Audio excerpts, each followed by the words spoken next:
안녕하세요. 저는 경기도에 사는 30대 여성입니다. 원래는 결혼해 남편과 딸아이 하나 이렇게 셋이 함께 살고 있었는데 지금은 딸아이와 저 이렇게 두 식구가 함께 살고 있네요. 이렇게 되기까지 그동안 참 많은 일들이 있었습니다. 오늘은 그 일들에 대해 이야기해 볼까 합니다. 저는 이른 나이에 결혼했습니다. 엄청나게 이른 건 아니었지만 그래도 제 친구 중에서는 가장 이른 나이이긴 했어요. 24세 했거든요. 공부를 그다지 잘하는 편이 아니었기 때문에 전문대를 나와 일찍 취업했습니다. 물론 그다지 좋은 회사는 아니었어요. 그리고 거기서 남편을 만났습니다. 남편은 저보다 7살이 많았어요. 당시에 31였습니다. 그리고 제가 다니던 회사의 정직원이었어요. 남편은 그래도 나름대로 서울에 있는 4년제 대학을 나와 그 회사에서는 그런대로 엘리트 대접을 받으며 다니는 사람이었습니다. 당시 어렸던 저에게는 그런 남편이 굉장히 멋있어 보였던 기억이 있네요. 남편은 저와는 달리 집안이 중상층 정도는 되었어요. 저는 굳이 따지자면 조금 못 사는 편에 속했거든요. 아버지는 공장을 다니셨고 엄마는 집에서 부업을 하는 그 정도 말입니다. 밥을 굽는다든지 그만큼은 아니었지만 늘 돈에 쪼달리듯 살아갔고 어딘가 늘 부족한 그런 집이었어요. 반면 저희 시댁은 경기도에서는 그래도 조금은 비싸다는 아파트에 시아버지도 대기업을 다니셨고 시어머니도 오랜 시간 직장을 다니셨습니다. 남편은 그런 집의 외동아들이었고요. 대단히 잘 살거나 대단히 무언가가 있는 집은 아니었지만 제 눈에는 충분히 잘 사는 그런 집이었어요. 딱히 부족함이 없는 삶, 돈이든 뭐든 무언가에 쫓기지 않는 삶. 그런 삶을 사는 게 제 인생의 큰 목표 중에 하나였거든요. 그래서 남편과 결혼했습니다. 물론 좋아하는 마음도 있기는 했지만 그보다 안정적으로 살고 싶다는 마음이 더 크기는 했던 것 같아요. 따지고 보면 저도 순수한 마음으로 결혼을 한 게 아니기는 하죠. 그래도 남편을 좋아했습니다. 그런 마음이 하나도 없었다면 결혼까지는 하지 못했을 거예요. 솔직히 저는 그런 생각도 하기는 했던 것 같습니다. 저와 남편이 7살이 차이가 나고 제가 훨씬 어리니 그게 무기가 되어서 이 정도의 조건 차이는 괜찮을 거라는 그런 생각 말입니다. 하지만 시어머니에게는 그렇지 않았나 보더라고요. 너는 어디서 이런 애를 데리고 왔니? 여자 보는 눈은 네 아빠를 안 닮고 네 할아버지를 닮았어. 왜? 처음 보는 사람 앞에서 제가 마음에 들지 않는다며 시어머니는 그렇게 말했었습니다. 솔직히 저는 굉장히 충격적이기는 했던 것 같아요. 아무리 사람이 마음에 안 들기로서니 처음 보는 사람을 눈앞에 앉혀두고 어떻게 그런 말을 할 수가 있지? 라는 생각이 들었었거든요. 제가 사랑하는 사람이에요. 저는 이 사람이랑 결혼할 겁니다. 하지만 남편이 숙이지 않았어요. 남편이 저를 참 많이 좋아했거든요. 물론 그때 당시 이야기입니다. 지금은 죽이고 싶을 만큼 믿지만요. 나는 이런 얘 며느리로 못 본다. 그러면 저는 평생 혼자 살겠네요. 이 자식이? 당시에 남편 나이가 30이 넘었었고 솔직히 나이로 보면 결혼이 급한 건 남편이지 제가 아니었어요. 시어머니는 결국 허락할 수밖에 없었습니다. 하나밖에 없는 외동아들이 저 아니면 평생 혼자 살 거라는데 어떡해요. 허락할 수밖에요. 시어머니와의 관계가 좋지만은 않을 거라는 건 당연히 예측할 수 있는 일이기는 했어요. 하지만 저는 남편을 믿었습니다. 그때 저와 결혼을 하기 위해 시어머니에게 자신의 할 말을 단호하게 제대로 했던 남편의 모습을 보면서 앞으로도 이렇게 나를 지켜줄 거라고 정말 믿어 의심치 않았었거든요. 그때 의심을 했었어야 했는데 지금 와서 돌이켜보면 제가 사람을 참 쉽게 믿었었던 것 같아요. 그때는 어렸으니 더 그랬겠지만 말입니다. 그렇게 저와 남편은 결혼을 했습니다. 우리 집에서도 마냥 좋아하던 건 아니었어요. 특히 엄마가 걱정을 많이 하셨었습니다. 아직 애가 어린데 너무 빨리 보내는 건 아닌지. 제가 결혼을 너무 일찍 하는 것 같다고 세상 물정을 너무 모를 때 섣부른 선택을 하는 건 아닌지 몹시 염려하셨어요. 나중에 들은 이야기인데 집안 형편이 넉넉하지 않아서 제가 도피처로 결혼을 일찍 하기로 한 것 같은 게 마음에 너무 걸렸다고 하더라고요. 보통 그런 경우에는 상대방을 제대로 알아보지 않고 그냥 결혼을 하는 경우가 많으니까 혹시나 저도 그런 경우일까 봐 걱정이 되셨다고 했습니다. 결과적으로 보면 엄마가 그때 한 걱정이 다 들어맞기는 했어요. 역시 엄마는 엄마인가 봅니다. 제가 잘하겠습니다. 평생 은진이만 보면서 행복하게 해줄게요. 엄마는 끝까지 그런 남편의 모습을 썩 믿어하지는 않으셨다고 나중에 이야기하시더군요. 말을 번지르르하게 잘하는 게 꼭 아버지를 닮았다고 말이죠. 엄마는 늘 아버지랑 결혼을 한 걸 후회하셨거든요. 하지만 아빠는 남편을 상당히 마음에 들어 하셨습니다. 그래, 사내라면 이런 결단력과 용기가 필요하지. 자네 같은 사람이라면 내가 믿고 우리 딸을 맡길 수 있을 것 같네. 둘이 아주 죽이 잘 맞는다고 당시에 그렇게 생각했던 것 같아요. 그게 불안하기는 했습니다. 저희 아버지를 제가 싫어했거든요. 가부장적이고 가족들을 자기가 부리는 사람들쯤으로 아는 그 태도 같은 것들 말입니다. 그래도 당시에는 그런 사람이라고 믿지 않았어요. 뭐 그러니까 결혼까지 할 수 있었던 거겠지만요. 당시에 이런 사람이는 걸 알았으면 제가 어떻게 결혼을 할 수 있었겠어요. 시어머니는 엄청나게 반대하시던 태도와는 달리 막상 결혼을 진행하는 과정에서는 그렇게 골지를 하지는 않으셨어요. 다만 한 가지 저도 걱정하고 엄마도 걱정한 조건을 하나 거시기는 하셨습니다. 당분간은 제가 애들을 데리고 사는 게 어떨까 합니다만. 네? 지금 당장 분가를 시키는 것보다 우리 애도 조금 더 돈을 모으고 또 며느리랑도 친해질 수 있기도 하고 여러모로 같이 사는 게 좋을 것 같아서요. 아무래도 남편의 직장이자 제 직장이었던 그곳이 월급이 많은 회사도 아니었던 데다가 남편이 돈을 막 모으는 타입의 사람도 아니었기 때문에 시댁에서 돈을 보태줘야지만 분가를 할 수 있는 상황이었거든요. 그런데 시댁에서 일단은 당장 자신들도 그 정도의 여유는 없으니 데리고 있으면서 상황을 좀 보다가 남편이 돈을 모으고 또 자신들이 조금 더 보탤 수 있을 때 나가 사는 게 어떻겠냐고 한 겁니다. 걱정 마세요. 2년 안에 나올 겁니다. 남편이 그렇게 말하는데 거기서 제가 싫다는 말을 어떻게 할 수 있었겠어요. 그냥 조용히 고개를 끄덕일 수밖에 없었습니다. 물론 저희 엄마는 정말 싫어라 하셨지만 뭐 분위기가 그렇게 되니 어쩔 수 없기도 했고 말이죠. 저는 그렇게 결혼하고 시집살이를 시작했어요.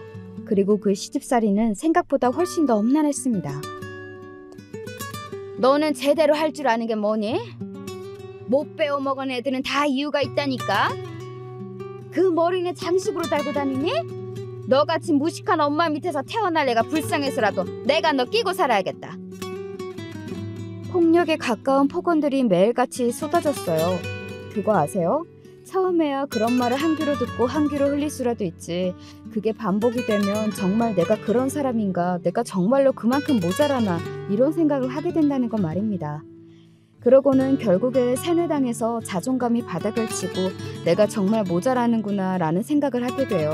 제가 그랬거든요. 처음에는 내가 여기서 왜 이런 이야기를 듣고 있지? 라고 생각하던 순간들도 있어요. 하지만 어느 순간 내가 정말로 모자라서 이런 소리를 듣고 있구나. 정말로 시어머니나 남편이 아니었으면 나는 시집도 못 가고 구제불능으로 살았겠구나. 그런 생각들을 하게 되더라니까요.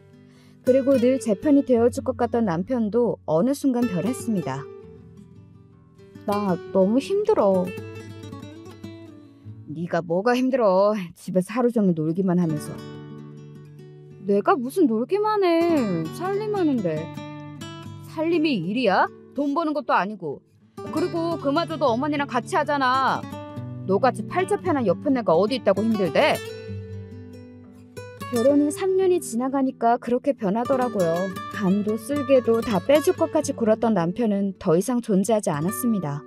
시어머니와 함께 저를 구박하고 쓸모없는 사람 취급하는 남편만 남았을 뿐 말이죠. 그리고 제가 딸아이를 낳고 나서는 그 구박과 폭언들이 날로 더 심해졌어요. 우리 집같이 손이 귀한 집에서 재수없게 첫째부터 딸을 낳아? 넌 정말로 마음에 드는 구석이라고는 없고 예쁜 짓이라고는 단 하나도 안 하는구나. 어? 죄송합니다. 그놈의 죄송합니다. 네 목소리도 듣기 싫으니까 내가 허락할 때까지 입도 뻥긋하지 마. 알겠어? 네. 뻥긋하지 말라고! 이렇게 글로 쓰면서 다시 떠올리니 제가 정말이지 굉장한 시집살이를 하기는 했던 것 같네요. 여러분들이 들으시기에도 그렇죠? 어떻게 저런 소리를 듣고 그런 취급을 받으면서 그 집에서 살 수 있었던 건지 다시 생각해도 정말 제가 대단하다는 생각이 들 정도네요. 뭘 몰랐으니 할 수 있었지 지금 하라고 하면 절대로 못할 것 같기는 합니다. 시어머니는 하루라도 빨리 제가 둘째를 낳기를 바라셨지만 사람 일이라는 게 뜻대로 풀리지 않잖아요. 게다가 당시에 제 나이가 28, 남편이 35이었거든요. 임신이 안 된다면 저보다 남편이 더 문제가 있을 확률이 높을 것 같아서 한 번은 이렇게 이야기를 했던 적도 있었습니다. 병원 가서 같이 검사를 받아봤으면 좋겠어요. 라고 말이죠. 그랬더니 시어머니가 노발대발을 하시더군요. 지금 내 아들한테 문제가 있다고 생각하는 거야? 아니, 그게 아니고. 그게 아니기는 뭐가 아니야. 네 말이 그 말이잖아. 같이 검사를 받아보는 게 더 좋다는 의사 선생님의 말씀을 들어서요. 됐다. 임신이 안 되는 건 여자 문제일 확률이 더 커. 내가 봤을 때는 무조건 네 문제니까 네가 더 노력을 해라. 어디서 남자한테 산부인과를 가자는 이야기를 해? 저는 몇 번을 검사를 해도 별 문제가 없다는 것을 이미 이야기 다 들은 이유였거든요. 그래서 병원에서도 남편을 데리고 오라고 한 거라고 말이죠. 하지만 시어머니는 말도 안 되는 소리를 하며 우겼습니다. 그러다 결국 1년이 지나도 아무 소식이 없자 남편에게 넌지시 병원 한번 가보라는 이야기를 하시더군요. 그리고 간 병원에서 남편이 문제가 있는 것으로 결과가 나왔습니다. 이른 나이가 아니기는 해도 임신이 안 될 나이는 아닌데 지금 정자의 움직임을 보면 또래는 다른 남성분들에 비해 숫자도 활동력도 상당히 적고 약하거든요. 이런 경우에는 자연 임신이 되지 않을 확률이 훨씬 크다고 봅니다. 남편은 어딘가 굉장히 충격을 받은 얼굴이었어요. 첫째인 딸도 그래서 3년이나 걸렸구나 하는 생각이 바로 들더라고요. 그때도 임신이 늦게 되어서 시어머니에게 저만 늘 엄청난 소리를 들었었는데 말입니다. 그리고 그 소식을 저는 바로 시어머니에게 전달했어요. 뭐라고? 아휴, 그럴 리가? 사실 시어머니도 임신이 잘 되지 않아 남편 하나만 가진 거였거든요. 아마 시아버지도 비슷한 이유가 있지 않으셨을까 저는 속으로만 생각했습니다. 저는 시어머니도 속으로 분명히 그런 생각을 하셨을 거라고 생각해요. 하지만 저에게는 티를 내지 않으셨죠. 그게 뭐든 제 탓을 했어야 했으니까 말입니다. 그러게, 첫째는 아들을 낳았어야지. 그러면 둘을 못 낳아도 아무런 상관이 없었잖아. 왜 딸을 낳아서는? 아이고, 이를 어쩌면 좋아. 더 이상 애를 못 가질 수도 있는데 하나 있는 자식이 딸이라니. 이제는 그렇게 제 탓을 하시더군요. 그리고 나서 저와 남편은 시험관 시술을 몇 번 받았지만 아이가 쉽사리 들어서지는 않았습니다. 지금 생각해보면 제 몸이 많이 망가지기는 했어도 그때 아이가 들어서지 않은 게 천만다행이라는 생각도 드네요. 지금 저와 제 남편이 어떻게 헤어지게 되었는지를 생각해보면 말입니다.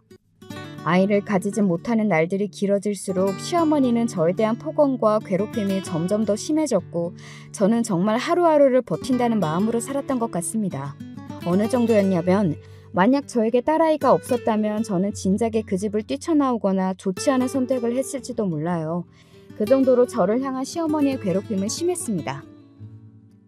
아들도 못 낳은 게 어디서 앉아서 밥을 먹어? 아들도 못 낳은 게 지금 잠이 오니? 이런 먹고 자는 문제로도 시비를 걸고 괴롭히기 시작하니 정말 눈물이 나오더라고요. 사람이 왜 절대로 이런 걸로는 건드리지 말아야 한다 뭐 그런 것들이 있잖아요. 그 중에 것들이 바로 먹고 자는 문제고 말입니다. 하지만 시어머니는 정말이지 그런 것에서도 거리낌이라고는 없으셨습니다. 그때쯤이었던 것 같아요. 언젠가 내가 이 집을 나가게 되는 날이 올지도 모르겠다 생각하고 그날을 꿈꾸기 시작한 게 말입니다. 그래서 저는 시어머니가 저를 학대했다는 증거 같은 것들을 하나둘 모으기 시작했습니다. 언젠가 쓸모가 있을 거라고 생각했거든요. 그리고 바로 그 즈음에 또 이런 일이 있기도 했어요. 요즘 집에 왜 이렇게 늦게 들어와? 회사 일이 많다고 했잖아. 내가 그 회사를 몰라? 그 회사는 이렇게 사람 오래 잡아두는 회사인 거 나도 잘 알아. 저도 결혼 전에는 남편과 같은 회사에 다녔잖아요. 그런데 말도 안 되는 소리들을 늘어놓으며 이상한 말들을 해대더라고요. 그러다가 논리적으로 막히면 이렇게 버럭 소리를 질렀습니다. 어디 집안이라는 여자가 남자 밖에서 하는 일을 이렇다 저렇다 말을 못해? 내가 그렇다면 그런 거지.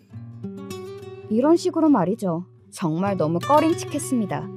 그래서 하루는 남편이 자던 날 남편의 지문으로 휴대폰 잠금 장치를 풀고 그 안의 내용들을 확인했어요.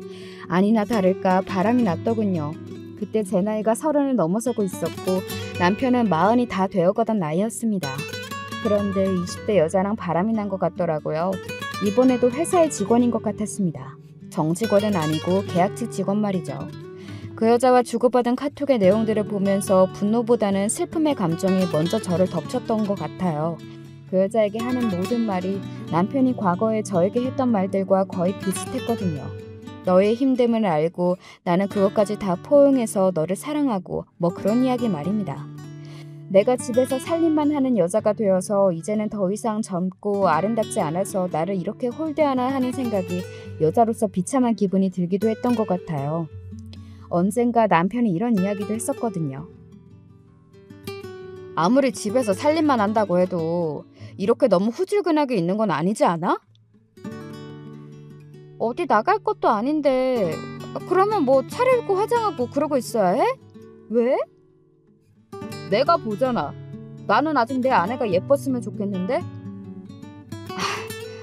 내가 그럴 시간이 어딨어. 아침 5시부터 일어나서 아침 차려야 하는데. 아이고 됐어. 내가 너한테 무슨 말을 하니?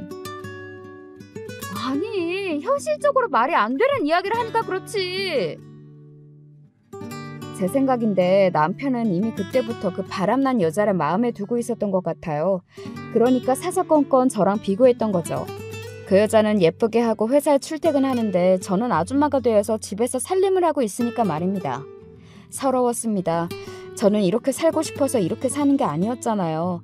분가시켜준다던 그 인연은 이제 훨씬 지나다 못해 그 말은 언제 있었는지 흔적도 없이 사라져버렸고 제가 관련 이야기만 꺼내면 돈도 없고 돈도 못 벌어오는 년이 그런 이야기 한다고 속표해서 좋겠다고 막말이나 듣고 살면서 새벽 5시에 일어나 밥을 차리고 시어머니가 시키는 온갖 잡다한 일과 폭언과 괴롭힘을 받으며 시집살이 하고 있는데 말입니다. 아무 의미가 없다는 생각을 그쯤에 했던 것 같아요. 내가 여기서 이러고 살 의미도 왜 이러고 사는지도 말입니다. 남편의 휴대전화에 있는 그 바람의 증거들을 제 휴대폰으로 옮긴 다음 그때부터 본격적으로 어떻게 하면 한 푼이라도 더 받고 이 집을 나갈 수 있을지 궁리를 시작했던 것 같습니다. 그냥 나가서 딸아이와 둘이 함께 살 엄두가 나지 않았고 게다가 저는 그간 남편과 시어머니에게 당한 게 억울해서라도 그냥 그 집을 순순히 나갈 수 없었어요. 그렇게 이렇게 저렇게 머리를 굴리고 있던 어느 날이었습니다. 어머니! 저 강남 아파트 청약 당첨됐어요. 뭐? 그게 정말이냐? 어머나 세상에 이런 복이. 남편이 강남에 있는 아파트에 청약 신청을 넣었는데 당첨이 된 겁니다. 그 아파트는 저도 알고 있는 아파트였어요. 당첨만 되면 로또나 다름없다고 주변에서도 너도 나도 넣었던 아파트였습니다. 그런데 남편이 됐더라고요. 저는 그쯤에는 이미 어떤 이유가 있던 남편과 헤어질 생각을 굳게 하고 있던 시점이었기 때문에 그냥 돈을 더 받을 수 있겠구나 그런 생각만 했던 것 같아요. 그런데 제가 따로 요구하지 않아도 그게 이루어졌습니다. 하루는 시어머니가 저를 부르더군요. 그러고는 이렇게 말했습니다. 작게 시작할 수 있는 전셋집 정도는 내가 마련해 줄 테니 갈라서거라. 굉장히 선심 쓰는 듯 그렇게 말하면서 남편과 이혼하라고 하더군요. 알고 봤더니 시어머니는 남편이 다른 여자를 만나고 있다는 사실을 다 알고 계셨습니다. 그리고 남편이 그 여자와 새 출발을 하고 싶어 한다는 것도 말이죠. 아마 시어머니의 생각에는 시험관을 받으려고 해도 나이가 많은 저보다는 어린 여자가 낫겠다고 생각했을 거고 또 저와는 이미 너무 어그러지시고 미워하는 마음도 크고 하니 더 이상 꼴 보기 싫기도 했을 겁니다. 그래도 그렇지 너무 양심이 없더군요. 시어머니가 챙겨준다고 말하던 그 전셋집은 11평의 작은 1.5룸이었고 전세가 기준 1억이 조금 넘는 집이었어요. 동네도 좋지 않았고 말이죠. 싫은데요? 시어머니는 꽤 놀란 듯 보였습니다.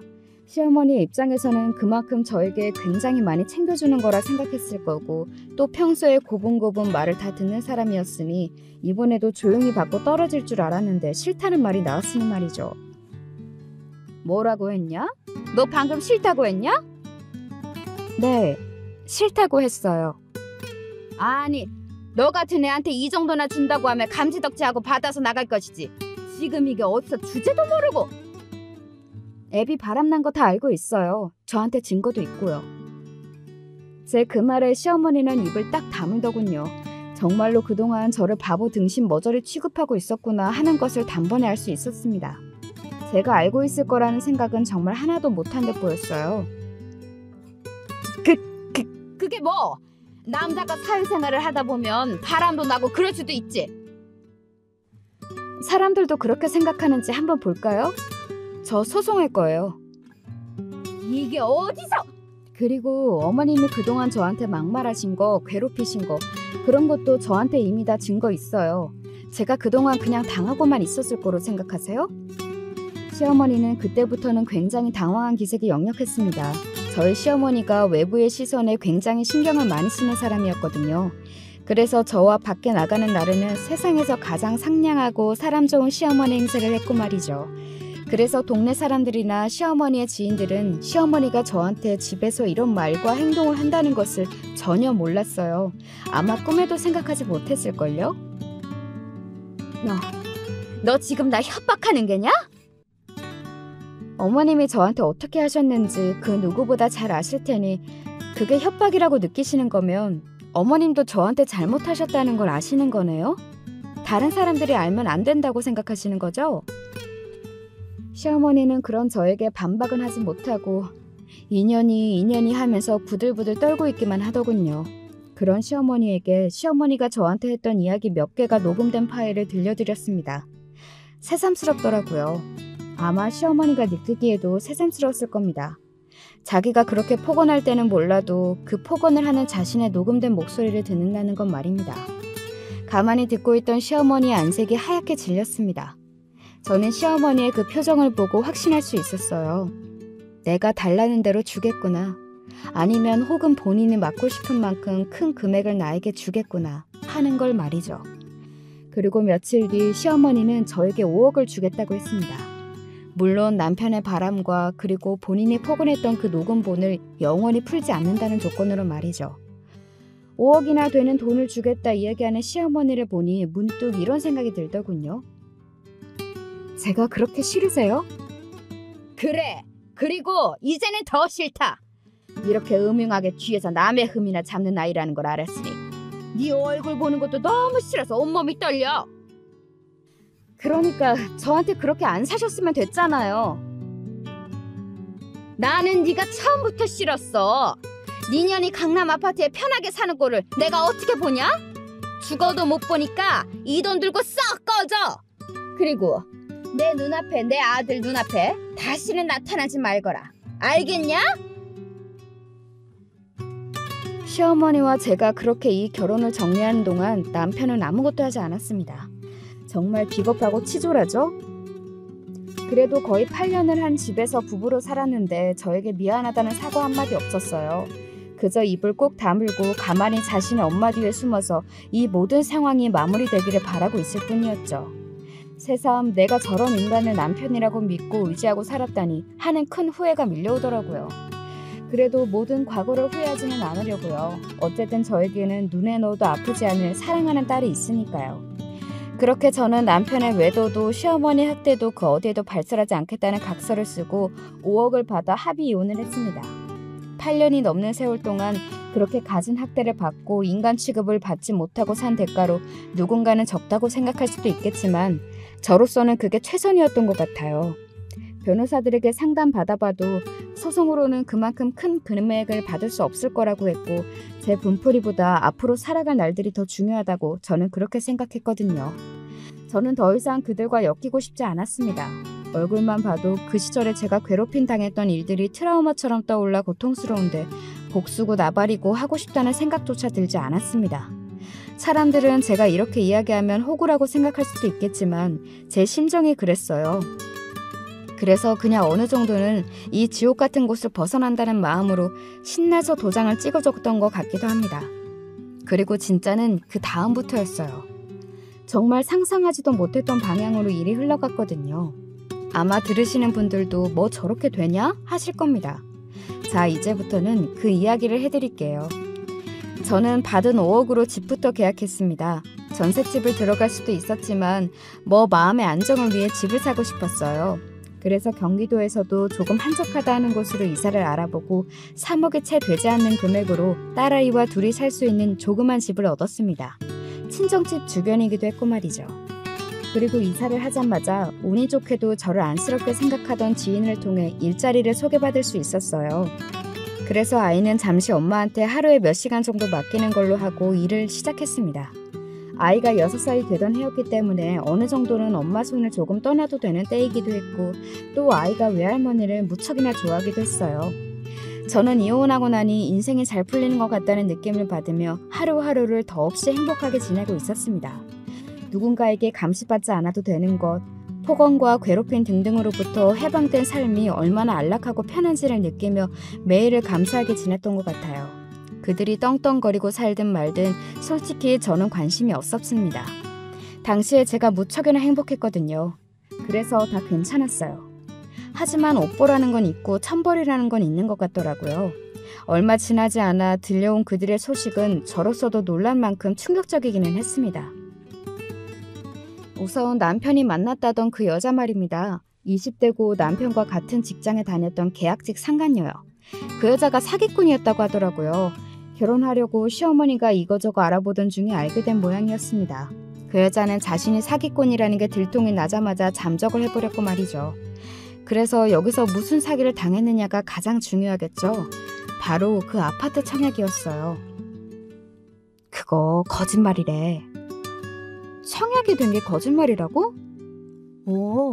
그 여자가 자기가 다 알아서 하겠다고 하면서 청약 신청했다면서 돈 뜯어가고 당첨됐다는 것도 어디서 합성해서 보여주고는 또 돈을 뜯어갔다던데? 청약된 것도 애초에 거짓말이고 없던 일이래. 뭐? 그리고 그걸로 뜯긴 돈이 5억이 넘는다던데? 사람이 멍청해도 정도가 있지 여자의 눈이 멀어 제대로 된 판단을 못한 것 같더라고요. 누가 봐도 허술한 사기 수법인데 그냥 넘어간 겁니다. 여자가 자신이 대신 신청해주겠다는 말에 남편이 돈을 주고 그리고 나중에 당첨이 됐다며 합성한 사진을 보여줬는데 그걸 덜컥 믿어버린 거고 말이죠. 그리고 잔금까지 그 여자한테 다 줬다더군요. 그렇게 사기를 당한 게 총 5억이 넘는다고 하더군요. 저에게 준 돈까지 합치면 시댁은 하루아침에 10억이라는 돈을 날린 겁니다. 그 집이 그렇게까지 부자도 아닌데 그 정도의 금액이면 엄청나게 큰 금액이거든요. 결혼 준비하는 과정에서 그 여자가 자기 집 어른들을 계속 안 보여주려고 하고 또 말이 이랬다 저랬다 바뀌니까 너희 전 시어머니가 심부름 센터를 고용해서 알아봤나 보더라고. 그래서 알게 됐대. 사기꾼이라는 걸? 그런 작은 회사들만 돌아다니면서 유부남 깨어내서 돈 뜯어내고 한 적이 이미 몇 번 있어서 고소도 당하고 그런 기록이 남아있었나 봐. 너희 시어머니가 뒷목 잡고 난리치는 거 보고 그랬다더라. 뭐라고? 당신 아들 주제를 좀 보라고. 저런 남자를 나 같은 어리고 예쁜 여자가 좋다고 하면 어딘가 이상하다고 생각해야 하는 거 아니냐고. 사기도 당신들 같이 주제 파악이 안 되는 사람들이 당하는 거라고. 사실 맞는 말이기는 하죠. 그리고 저도 이상하다고 생각했거든요. 남편이 볼 게 뭐가 있어서 미래가 창창해 보이는 어린 여자가 남편을 좋다고 그러는 건지 말입니다. 저는 그냥 눈에 뭐가 씌어서 그런가 보다 하고 넘겼는데 역시 그런 건 없더라고요. 이상하다 싶으면 그건 이상한 게 맞는 것 같아요. 지인이 말을 이어갔습니다. 네 남편 완전히 정신을 놓았나 보더라고. 회사에서 멍하니 앉아서 아무 일도 못해서 윗사람들에게 불려가고 또 임원한테 왜 그런 여자를 뽑았냐고 고래고래 소리 질러서 회사가 뒤집혔었다고요. 그 말이 웃기기는 했습니다. 지가 그런 여자한테 넘어가서 바람 피워놓고 그런 여자를 뽑은 회사 탓은 왜 해? 하여간 그 집 식구들은 자기들이 잘못한 거는 정말 하나도 생각 안 하고 남 탓만 한다니까. 남 탓 안 해야 할 일도. 그러게나 말이다. 그래서 회사도 잘리기 직전이래. 정말? 아예 부서 이동을 시켰는데 거기가 하루 종일 일도 없고 책상도 없고 뭐 그렇다더라. 그냥 그만두라고 위에서 압박하는 거지 뭐. 그 치욕을 겪으면서 어떻게 회사를 계속 다니냐? 게다가 너희 남편 자존심도 세다며. 네, 저희 남편은 꼴의 자존심이 무척이나 센 사람이었거든요. 흔히들 이야기하는 그 가오가 죽는 게 싫다며 매번 부부동반 모임에도 저를 데리고 나가지 않았습니다. 뭐 다른 집 아내들은 관리도 잘해서 예쁘고 어쩌고 하면서 말이죠. 제가 아는 남편은 본인이 회사에서 그런 취급을 받는다면 얼마 버티지 못하고 금방 그만두고 나올 게 뻔한 사람이기는 했어요. 그 회사를 나와서 그 나이에 다시 어디를 갈 수 있을지는 모르겠지만 그런 냉정한 현실 파악과는 거리가 먼 사람이기도 했고 말입니다.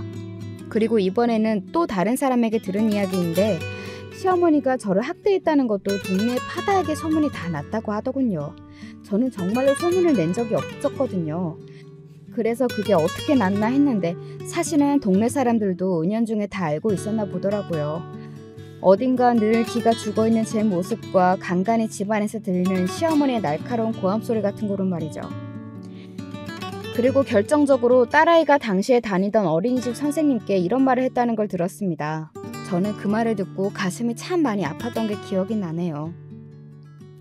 글쎄, 미나가 자기 할머니가 맨날 자기 엄마 아야하게 한다는 이야기 들었어요?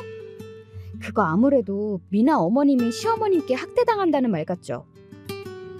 어딘가 늘 기가 죽어 보이고 힘이 없는 모습으로 다녔던 제 태도에 그 소문이 더해져 동네 아줌마들 중심으로 그 소문이 빠르게 더 살이 붙어져서 퍼졌다고 하더군요. 제가 이혼을 하자 그 소문은 더더욱 크게 퍼졌고 남편이 젊은 여자에게 사기를 당했다는 소식까지 들리자 그 소문은 더더욱 신빙성이 생겼고 말입니다. 제가 딱히 복수를 하지 않아도 딱히 무언가를 손쓰지 않아도 그 사람들이 가장 두려워하는 것 그 이상으로 그 인간들은 되받았어요. 시어머니는 자신이 제일 두려워하던 평판에 금이 가는 일이 생겼고 그건 남편도 마찬가지였습니다. 게다가 두 사람이 그렇게 사죽을 못 쓰던 돈까지 10억이나 날렸잖아요. 저한테 5억 그리고 그 사기꾼 상간녀한테 5억 말이죠. 한동안은 시어머니도 남편도 정신이 나가서는 그 여자를 잡으러 다닌다는 이야기를 들을 수 있었습니다. 그런데 그게 어디 말처럼 쉽나요? 작정하고 사기를 치고 작정하고 돈을 들고 숨어버린 사람을 무슨 수로 어떻게 찾냐고요. 게다가 찾는다고 해서 그 돈을 다 돌려받을 수 있다는 보장도 없고 말이죠. 제가 아는 그들이라면 지금 정신병이 오기 일보 직전일 거라는 생각이 들었습니다.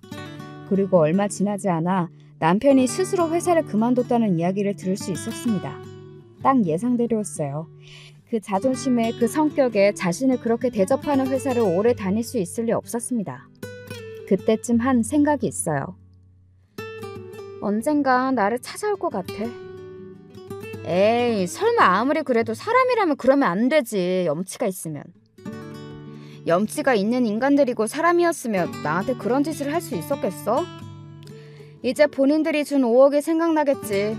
그리고 나는 우습게 보니까 잘 꼬여내면 다시 합칠 수도 있을 거라고 생각할걸? 내가 그 사람들 제일 잘 알아. 지금 무슨 생각을 하고 있을지 너무 뻔해. 그리고 저의 그 예상은 바로 적중했습니다. 지인과 그런 내용의 대화를 나눈 지 얼마 지나지 않아서 시어머니와 남편이 저를 찾아왔거든요. 전혀 놀라지 않았어요. 오히려 올 것이 왔구나 하고 생각했지 말입니다. 예상하고 있던 바였으니까요. 여보, 내가 미안해. 남편이 올듯한 표정으로 저를 보며 그렇게 이야기하더군요. 남편과 시어머니는 제가 다 알고 있다는 사실을 몰랐습니다. 당신이랑 헤어져 보니까 당신이 그리고 우리 미나가 얼마나 소중한지 너무 잘 알겠더라. 나 정말 반성 많이 했으니까 다시 한번 기회를 줘. 응? 그래. 아니, 남자가 이렇게까지 숙이고 사과하는데 받아주렴. 응? 아니, 너도 여자 혼자 살기 힘들지 않겠니? 애 키우는 거나 여러모로. 저는 그런 그들을 보고 픽 비웃었어요. 남편과 시어머니는 그런 제 표정에 1차적으로 놀란 듯 보였습니다. 제가 그렇게 나올 거라고는 상상조차 못한 듯 보였어요. 정말 양심 없죠? 왜? 그 사기꾼이 도저히 잡힐 것 같지가 않아? 그런 제 말에 남편이 움찔하더군요. 시어머니도요. 당신이 그걸 어떻게... 당신은 내가 아직도 아무것도 모르는 사람처럼 보여? 당신 그 여자랑 결혼하려다가 사기당해서 5억 넘게 날렸다며? 그 청약 당첨된 것도 다 그 여자가 친 뻥이고. 아니 여보, 그거 아니라도 나는 당신의 제일 어디서 여보 소리가 나와? 너랑 나랑 도장 찍은 거 기억 안 나? 남남이라고! 남편은 제 그 단호한 태도에 놀란 듯 했습니다. 그리고 그건 시어머니도 마찬가지인 듯 보였어요. 저는 시어머니에게 하고 싶었던 말을 하기 시작했습니다. 방금 그러셨죠? 여자 혼자 살기 힘들 거라고, 아이 키우기 힘들 거라고. 아니요, 저는 지금 세상 그 어느 때보다 행복해요. 매일 아침 어머니의 그 포근에 잠에서 깨지 않아도 돼서 행복하고, 잠을 자는 것도 먹는 것도 심지어는 화장실에 가는 것도 어머니 눈치를 보던 시절에서 벗어나서 이제 숨을 쉬고 사는 것 같다고요. 그거 아세요? 저 그 집에 살 때는 하루에도 12번 죽고 싶었던 거? 아니, 내가 뭘 얼마나 그렇게 했다고. 뭘 얼마나 그렇게 해요? 사람이 양심이 있으면, 그리고 생각이 있으면 내가 다시는 그 집에 돌아갈 거라고 생각을 한다는 것 자체가 말이 안 되지 않아요? 아무리 바보고 아무리 멍청해도 어떻게 내가 그 집에 다시 기어들 거라고 생각하냐고요. 자신들이 한 짓을 모조리 까먹지 않는 이상. 시어머니는 여전히 조금은 억울한 표정이었지만 아무 말도 하지는 않았습니다. 저는 차라리 밖에서 죽으면 죽었지 그 집으로 다시 돌아갈 일은 없어요. 그러니까 포기하시고 돌아가세요. 인제 와서 이러시는 거 저한테 준 5억이 아까워서 그러시나 본데, 그게 제가 다 알아보니까 다시 받아가실 수 없는 돈이에요. 그러니까 포기하세요. 그렇게 이야기하고 그 자리에서 벌떡 일어서서 나왔습니다. 뒤에서 저를 부르는 남편의 목소리가 들려왔지만 돌아보지도 않았어요. 저는 그들의 얼굴을 보고 있는 것만으로도 숨이 턱턱 막혀왔거든요. 제가 그렇게까지 이야기했는데도 남편과 시어머니는 얼마간은 계속 저를 포기하지 않았습니다. 정확히는 저를 포기하지 않은 게 아니라 저한테 준 돈이 자꾸 생각이 났던 거였겠죠. 그때는 그 강남에 엄청나게 비싼 아파트에 들어간다고 생각하고 5억쯤이야 하며 준 걸 텐데 지금은 그게 아니었으니까요. 남편은 수시로 저를 찾아와서 너밖에 없다는 둥, 우리 세 식구 함께 살자는 둥, 이런 말도 안 되는 소리들을 해댔습니다. 세상 어느 천지에 그런 말을 믿을 여자가 있냐고요. 그리고 이제는 다 늙어빠진 그 남자란 말입니다. 취직 자리를 알아보고 있는 것 같았지만 경력이 많은 것도 아니었고 전 회사에서 좋지 않은 일로 쫓기듯 잘린 거라 그런지 취업이 안 되는 것 같더라고요. 그런데 돈은 다 날려먹었으니 일을 구하긴 했던 상황이었고 말입니다. 그것 때문에 시어머니와 남편이 하루가 멀다고 싸우는 바람에 주민들이 저 집 엄마랑 아들은 맨날 첫날 싸우냐, 며느리 없으니까 이제 아들을 잡냐, 뭐 그런 말까지 한다고 들었습니다. 그리고 그 상간녀 있잖아요.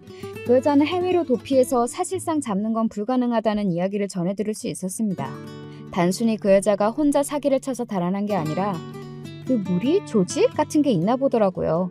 남편이 혼자 어떻게 잡으러 다닌다고 해서 잡을 수 없는 전문꾼들 말입니다. 경찰도 고개를 절레절레 저었다고 하니까요. 아마 잡는다고 해도 돈은 이미 그 여자 손에 없을 겁니다. 이미 다 빼돌려서 다른 곳에 넘긴 상태일 거니까요. 이런 전문꾼은 잡는다고 해도 돈을 받을 수 있는 확률은 거의 없다고 보시는 게 맞아요. 그 말을 듣고 시어머니와 남편이 절망했다고 들었습니다. 시어머니는 경찰서 바닥에 주저앉아서 땅을 치며 울었다는 이야기도 전해 들었고 말이죠.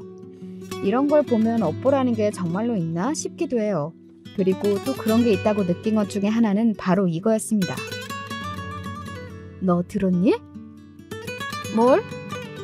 너 사는 집 거기 재개발 들어간대. 제가 이혼을 하는 조건으로 5억을 받아 샀던 그 집 말이에요. 원래는 거기가 재개발 구역이 아니라 다른 곳이라고 소문이 돌아서 다른 곳의 집값은 엄청나게 뛰고 상대적으로 저희 집이 있는 곳은 값이 내려가서 제가 더 싼 값에 살 수 있었던 거였거든요. 그런데 소문이 돌던 그 구역이 아니라 저희 집이 있는 구역으로 발표가 났다는 겁니다. 그것도 저희 집이 정말로 한가운데 중심가였어요. 거의 7배가 넘는 보상금을 받게 될 거라고들 하더군요. 제가 살고 있던 집은 위치가 좋아서 더 받게 될 수도 있다는 이야기를 들을 수 있었습니다. 그게 거의 10억에 가까운 돈이었어요. 내가 그동안 너무 고생해서 하늘이 나를 가엾게 여기고 이런 선물을 보내주시는 건가 하는 생각까지 들 정도였습니다. 그 재개발뿐만 아니라 이혼하고 정말 모든 게 잘 풀렸었거든요. 심지어 친정 부모님마저도 말입니다. 친정 부모님이 살던 집도 바로 옆에 도로가 생기면서 가격이 3배가 뛰었거든요.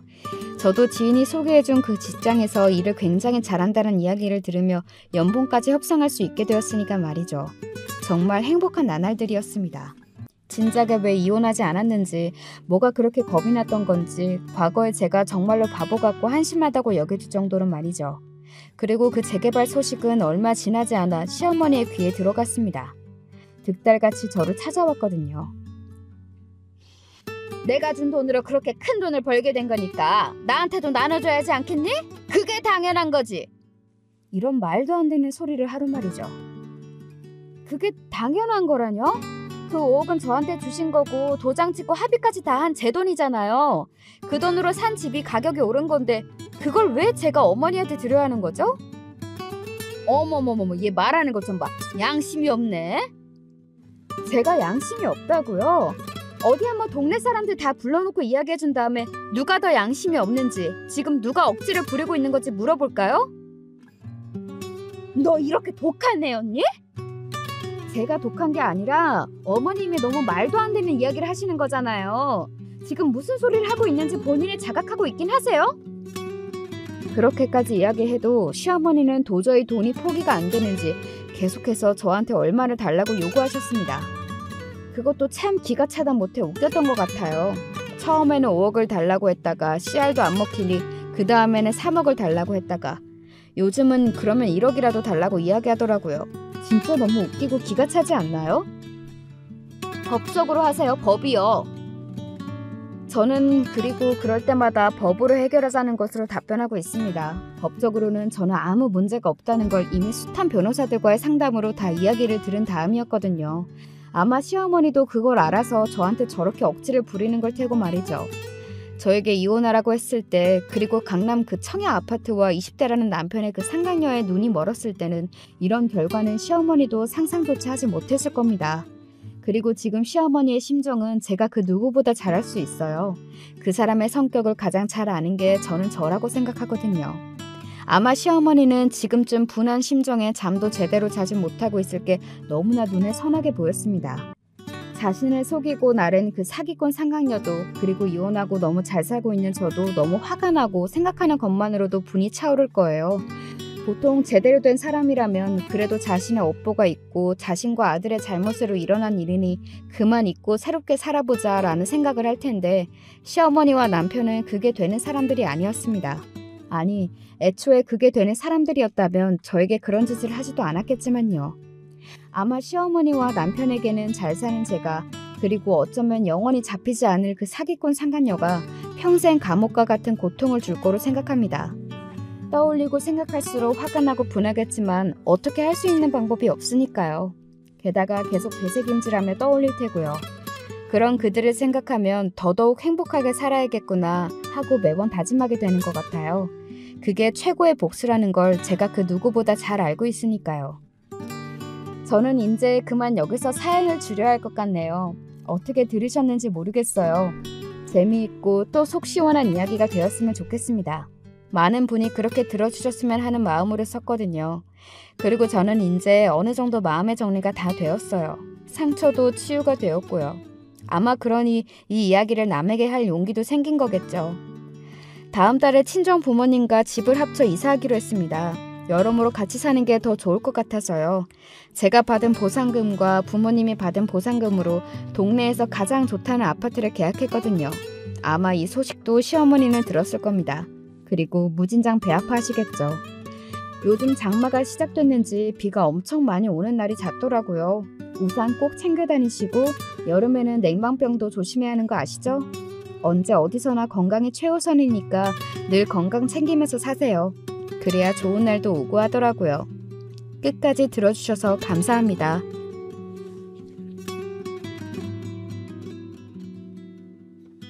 안녕하세요. 저는 서울 중랑구에 살고 있는 30대 초반 여자입니다. 개인적으로 좀 심한 일을 당했는데 전 괜찮을 줄 알았지만 주변에선 자꾸 심리치료나 병원을 다녀보라고 해서요. 저도 어딘가 하소연하고 싶기도 하고 해서 용기 내어 한번 얘기해봅니다. 저는 2년 전에 결혼을 했고 아이는 없는 상태예요. 남편이나 저나 둘 다 신혼을 즐기고 싶었고 나이도 30대 초반, 중반 정도였거든요. 그래서 어른들도 그닥 조급해하진 않으셨어요. 어머니 한 분 빼고는 말이죠. 암만 세상이 바뀌었다 해도 나는 잘 모르겠다. 주변 보면 30 넘은 며느리 둔 애들은 그렇게 마음고생들을 해. 애기가 너무너무 안 생겨서 그렇게 피눈물을 흘린다더라. 뭐 우리 아들이야 남자라 상관없다지만 갖고 싶을 때 안 생기면 너만 고생이잖니. 안 그래? 아, 네. 어머니 말씀도 맞죠. 네네. 저희도 생각이 아예 없는 건 아니라 마음은 있어요. 너무 걱정 안 하셔도 돼요, 어머니. 저는 간단하게 말을 맺었고 어머니는 저의 이런 반응을 탐탁치 않아 하셨어요. 물론 남편이 자기 엄마한테 충분히 어필하긴 했었더라고요. 나는 엄마한테 몇 번이나 의견을 전했어. 우리가 알아서 한다고. 그러니 우리 둘 다 있는 상황에선 얘기를 못 하시나 봐. 나 없을 때 자기한테 그러셨나 본데 당신이 듣고 적당히 좀 넘겨주라. 어른들은 그냥 결혼하면 바로 손주 보는 줄 아시잖아. 남편도 이렇게 양해를 구했고 저도 별로 크게 스트레스가 되진 않았어요. 어차피 시댁과 우리 신혼집은 먼 편이었고 별로 접촉할 일도 없었거든요. 그리고 뭐랄까, 전 결혼하면서 크게 환경이 바뀐 게 없었답니다. 친정도 가깝고 대학 때부터 친하게 지내던 친구는 여전히 집 근처에 살고 있었어요. 자주 만났고요. 지금부터 이 친구 이야기로 쭉 끌고 나갈 예정이니 잘 들어주시면 좋을 것 같아요. 이 친구는 대학 때 만났고 이름은 지영이에요. 그때부터 얼굴도 화려하게 이쁘고 늘 남자친구가 있었죠. 그런데 매번 인기도 딱히 없고 연애도 별로 안 해본 제가 얘보다 먼저 결혼을 했고요. 그걸 많이 서운해하더라고요. 미숙이 너 이렇게 빨리 결혼할 줄 몰랐어 정말. 그 오빠가 그렇게 좋아? 그리고 뭐가 급해서 빨리 하냐? 연애도 실컷 하다가 결혼해야지. 내가 볼 땐 너 전에 만났던 남자애가 훨씬 괜찮은데 말이야. 지금 오빠는 너무 늙어 보여. 지영이는 이렇게 딴지를 걸 정도로 꽤 서운했던 모양이에요. 나 어차피 결혼해서 얼마간은 애기 안 갖고 똑같이 생활할 거야. 우리도 계속해서 만나면 되지. 네 남자친구랑 넷이서 자주 보자. 우리 남편도 네가 나랑 제일 친한 친구인 거 아니까 잘해주고 싶어해. 다 같이 한번 보재. 이 말처럼 결혼한 뒤 얼마 안 돼서 우리 신혼집에서 다 같이 모였는데요. 지영이는 저희 집 곳곳을 둘러보면서 무척 부러워하더라고요. 우와, 집 너무 이쁘다. 나도 이런 곳에서 살고 싶다 자기야. 미숙아, 여기 위층이나 아래층이나 이사 가면 꼭 말해줘. 나도 남친이랑 결혼해서 여기 살고 싶어. 오빠 진짜 능력 좋으시다. 오빠 진짜 너무 멋지세요. 이런 집을 선물하시다니. 미숙이 진짜 복이 많네요. 지영이는 이렇게 내내 감탄하면서 자기 남친 옆구리를 푹 찌르기도 하고 제 남편에게도 멋지다며 박수를 쳐대기도 했답니다. 사실 이 집은 남편이 홀로 다 준비해서 들어온 건 아니고 저희 친정에서도 40%는 보태주셨거든요. 그런데 이 부분은 지영이가 어찌 생각할지 몰라서 굳이 얘기하진 않았어요. 예전부터 약간 승부욕이 있는 애였거든요. 나는 돈이나 뭐나 자랑하는 사람들 너무 싫더라. 그거 다 지들이 그 부분에 부족한 게 있고 열등감 있으니까 그런 거야. 멀쩡한 사람들이 자랑하고 그럴 게 뭐 있어? 그리고 아까 걔 말이야. 지 가방이랑 지네 집 돈 얼마나 많은지, 결혼식은 어디서 하는지 그런 말 하는 거 진짜 꼴보기 싫었어. 누가 물어는 봤냐고. 이처럼 특정 주제나 돈 관련해서 이런 말들 나오면 되게 싫어하는 분위기였어요. 제가 알기로 얘네 집도 엄마가 건물을 갖고 계시는 걸로 아는데 아무튼 본인보다 잘나 보이는 사람을 좋아하진 않았어요. 그런 건 그냥 친구로서 하나의 특징으로만 알고 넘겼는데요. 이 무렵 때가 저와 지영이 사이가 가장 좋았던, 가장 보기 좋은 시대에 막이 내리는 때였다는 걸 전 몰랐네요. 왜냐면 얘랑 저는 거의 10년 가까운 친구였고 우리 엄마도 얘를 무척 예뻐하셨거든요. 근데 뭐랄까, 친정 엄마들에겐 어떤 예감이라도 있는 걸까요? 우리 엄만 원래 그런 말 절대 안 하는 사람인데 돌연 이런 말을 하시더라고요. 미숙아, 너 이제 결혼했고 하니까 초반엔 집들이네 뭐네 할지 몰라도 부부 사는 집에 사람 그렇게 자주 불러들이는 거 아니야. 그리고 누구냐? 그 지영이? 걔도 결혼한 친구 집에 뭘 그렇게 자주 와? 작자고라 그래. 그냥 놀러 오는 건데 뭐. 나 시집가서 서운하대잖아. 집도 가깝고 전엔 자주 놀았으니까 그치. 엄마 지영이 좋아했으면서 왜 그래?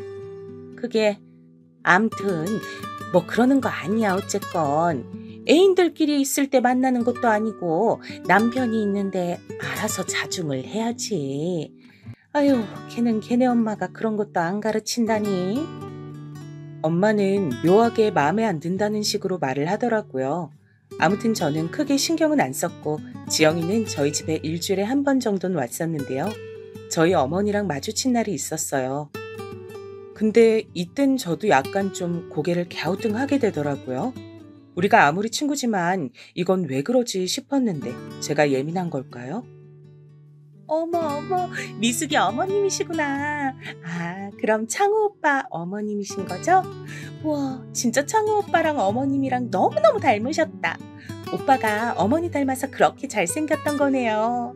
이렇게 뵈니까 너무너무 반가워요. 저는 평소에 어머니에게 꽤 무뚝뚝하고 일상적인 대화를 잘 안 하는 편인데요. 지영이가 저희 어머니께 착 달라붙어서 조잘조잘 수다를 떠는 거예요. 친구 시어머니인데 저랑 우리 어머니 사이가 그렇게 좋은 것도 아닌데 약간 이상하게 느껴지더라고요. 저도 어머니라고 불러도 되죠? 미숙이랑 창호 오빠 둘 다 아는 사이고 오빠 어머님이시니까요. 여기 같이 앉으세요. 미숙아, 내가 커피 내릴까? 우리 아까 먹던 빵 그거 다시 잘 나오자. 여기 이 그릇 꺼내면 되지? 이러면서 되게 싹싹하게 구는데 평소 저희 엄마한테도 그러긴 했지만 이때 대상은 우리 시어머니잖아요. 보통은 그냥 인사하고 슬쩍 거리를 두지 않나요? 저희 어머니는 또 본인 며느리 같지 않고 입 안에 혀 마냥 살갑게 구는 지영이를 보고 그게 마냥 기분 좋으셨나 봐요. 같이 앉아서 얘기를 하시는데 아예 대놓고 이렇게 말씀하시더라고요. 아이고, 맨날 딱딱한 우리 며느리 옆에 이렇게 재간둥이 친구가 있었네. 아가씨는 얼굴도 그렇게 이쁘게 생겨서 어쩜 이렇게 상냥하고 착해? 내가 얘네 집 와서 여기 앉아서 대접받아 보긴 또 처음이네. 아들네 와서도 맨날 문 앞에 반찬만 놓고 갔는데 말이야. 이거 참 의도치 않게 저라는 사람을 가운데 두고 뭔가 지영이랑 비교되어지고 있는 거예요. 지영이는 곧장 저를 감싸긴 했지만 이 흐름은 참 기분이 안 좋더라고요. 에이, 어머니, 그렇게 말씀하지 마세요. 우리 미숙이도 마음이 얼마나 따뜻한 앤데요. 저한테도 맨날 결혼 잘했다고 저보고 빨리 결혼하라 그랬어요. 너무너무 행복하다고 그랬고요. 앞으로 자주 오시면 되죠. 이거 빵, 이 부분 맛있어요. 드셔보세요, 어머니. 이런 식으로 앉아있다 보니 어느새 저는 슥 일어나서 집의 다른 부분들을 정리하게 되었고 지영이는 저희 어머니랑 앉아서 우리 남편 얘기를 하고 있는데 참 너무 이상한 그림인 거예요. 본의 아니게 이때 제 안에서 묘한 감정이 들더라고요. 아무튼 어머니는 그렇게 1시간가량 앉아있다 집에 가셨는데요. 그날은 저도 바빠서 곧 나가느라 그럭저럭 잊어버렸어요. 헌데 며칠 뒤에 황당한 전화를 받은 거예요. 어머니로부터 말이에요. 응, 그래 집이니? 그때 그 네 친구 말이야. 우리 집에다가 과일을 보냈더라고. 저번에 나한테 뭐 어머니 어쩌고 하면서 친하게 지내고 싶다고 뭐 보낸다더니 진짜 보냈지 뭐야. 이거 고맙긴 한데 나도 어떻게 답례를 해야 하나? 전화했는데 바쁜지 안 받네. 네가 대신 고맙다고 인사 좀 전해라. 전 이 내용을 듣고 순간 너무 놀랬고 곧장 전화해서 물어봤어요. 그랬더니 얘는 너무 발랄하고 밝게 반응을 하는 거예요. 응, 맞아. 그날 내가 어머니 형과까지 모시다 드리면서 번호도 교환했지. 에이 왜? 창호 오빠도 내가 알고 너희 시어머니시니까 우리 할머니네 농장 사과 보내드리려고 연락처 받은 거야. 내가 말 안 했던가? 아마 바빠서 잊어버렸나 보다. 그런데 저는 이 반응이 왠지 마음에 안 들어서 약간은 가시가 돋은 채로 말을 하게 되었어요. 저기 지영아, 암만 그래도 이건 내 개인적인 관계인데 너 마음은 알겠지만 난 시댁 같은 섬세한 관계는 그런 부분까지 친구랑 공유하고 싶지가 않아. 나랑 어머니 관계도 있고 다 각각 입장이 있는 건데. 게다가 나한테 말도 안 해줬잖아, 너. 나 되게 놀랐어, 어머니한테 듣고. 그러자 지영이는 세상도 별일 아니라는 듯 너무나 천진난만하고 밝게 바로 사과를 하는 거예요. 제가 어떻게 반응하는 게 좋았을까요? 어머, 난 진짜 뭐 너 곤란하게 할 뜻 아니었는데? 내가 너무 오지랖이 넓었나 봐. 그냥 너랑 창호 오빠 내가 다 좋아하는 사람들이니까 그런 건데. 내가 너 불편하게 했으면 이제 연락 안 할게. 미안. 이렇게 나오니 저도 불쾌했던 기분을 어떻게 더 해소하기도 그렇고 그냥 넘겼어요. 남편도 나중에 알았는데 제가 예민한 거라고 하더군요. 지영씨 워낙 활발하고 사람 좋아하잖아. 나도 아까 엄마가 전화해서 그 얘기 하더라고. 엄청 싹싹하고 밝대나. 그냥 자기가 너무 뭐라고 그런 거 아니야? 말 맞다나 자기랑 나 생각해서 그랬다잖아. 친구가 좋은 마음으로 한 건데 괜히 어색해지게 그러지 마. 우리도 뭐 받은 셈이니까 담례나 하자. 이 말을 듣고 저도 제가 괜히 쫌생이처럼 군 건가 싶어 좀 불편해지더라고요. 여지껏 지내오면서 제가 싫은 소리를 그렇게 대놓고 한 적은 없었으니까요. 그렇게 해서 우리 남편과 셋이서 밖에서 저녁을 먹게 됐는데 전 이날 불러놓고 조금 후회하게 됐어요. 잠시 미안한 마음을 가졌던 게 무색할 정도로 이날 절 불편하게 만들었거든요. 오빠, 저 그래서 요즘 남친이랑 사이 별로 안 좋아요. 그날 오빠네 왔을 때도 표정 뚱한 거 있죠? 자기는 이런 집 해올 능력이 안 된다면서 그렇게 마음에 들면 창호 오빠한테 시집가라고 화를 막 내는 거예요. 그래서 제가 그랬죠. 창호 오빠는 이미 미숙이랑 결혼했는데 어떻게 하냐고요. 이 장난이 기분 나빴는지 지금 완전 삐졌어요. 그러자 남편은 순간 당황하는 듯 하더니 얼굴이 빨개지는 거 있죠. 저는 얘가 너무 무례하다고 생각했는데 왜 남편 반응은 저런 거냐고요. 이거 안 되겠네. 나는 몸이 하나인데 외동이라 닮은 동생 소개시켜줄 수도 없고 말이야. 그런데 그 친구도 참 지영씨 정도면 남자들이 줄을 서고 앞다퉈 집 해오고 뭐 해줄 텐데 그렇게 속 좁게 굴면 어떡해? 여자친구가 홧김에 확 헤어지자고 하면 어쩌게? 어느새 둘이 너무 이러쿵저러쿵 장단맞기 얘기를 하고 있었고 여기서 진짜 속 좁은 사람은 내가 아닌가 싶을 정도로 분위기가 좀 별다게 됐어요. 어머, 또 미숙이 놔두고 나랑 오빠만 얘기를 했네. 오빠랑 저랑 진짜 성격 잘 맞는 것 같아요. 벌써 시간이 이렇게 돼버렸잖아. 이제 그만 가야겠어요. 미숙아, 미안. 우리 얼른 일어나자. 나 내일 출근해야 돼. 이렇게 생글생글 웃는 지영이는 제 눈에 이제 더 이상 유쾌하고 밝게만 느껴지지 않았어요. 돌아오는 차 안에서 저는 왠지 모르게 끓어오르는 이상한 감정이 있었고 기분이 계속 나쁘더라고요. 더 속상했던 건 남편은 지영이를 내려주고 난 뒤 저의 이런 기분 상태를 전혀 알지 못하는 거예요. 밥 진짜 배부르게 잘 먹었다. 그 식당에서 3시간씩 있어본 거 처음이야. 집에 가면 바로 씻고 TV 좀 보다 자야지. 자긴 안 피곤해? 가서 자기 먼저 씻어. 나는 회사에 일이 아직 마무리할 게 있고 메일도 보내고 그렇게 좀 해야겠네. 이처럼 제 기분은 전혀 캐치하지 않고 관심 없는 듯 느껴지더라고요. 저는 속내를 밖에 드러내기까지 시간이 많이 걸리는 편이라 남편에겐 어떤 속상함도 티내지 못했어요. 찝찝한 마음으로 잠들었다가 다음날 엄마에게 이런 마음을 토로했는데요. 엄마는 한창 말이 없이 응 하면서 제 얘기만 듣다가 이렇게 말씀하시더군요. 보니까 이제 네가 좀 말이 통하네. 엄마가 미리 멀리 보고 이런저런 얘기 해주긴 좀 그래서 그냥 옆에서 지켜보느라 얼마나 속 터졌는지 몰라.